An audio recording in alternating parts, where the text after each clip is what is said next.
5 taong gulang na batang lalaki nalunod sa ilog sa Calasiao, Pangasinan. Nakatutok, Claire Lacanilaw.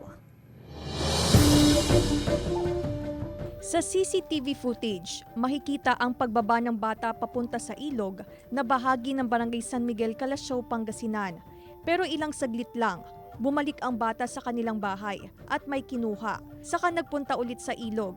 Pero hindi na raw nakauwi ang bata. Nakita na lang ang batang lalaki na si Jmar Guardiano, 5 taong gulang, na nakalutang sa ilog. Dinala pa sa ospital ang bata, ngunit idineklarang dead on arrival. Nung naghanap sila sa lugar na yon, nakita yung tsinelas na naiwan sa may gilid ng ilog.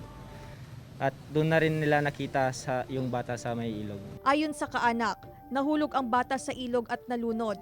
Napakalambing niyang bata. Napakamasayahin. Malikot siya pero normal lang naman sa bata yun. Pero napakalambing niya. Nakita ko pa siya ng tanghali. Bago ako umalis, nagbabay pa siya sa akin.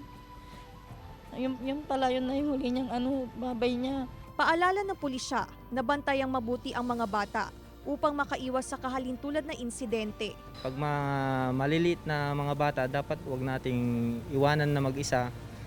Tsaka lagi nating binabantayan para hindi na maulit ang mga ganitong insidente. Kasama si Ron Alister Taniedo, Claire Lacanilaw, Balitang Amyanan.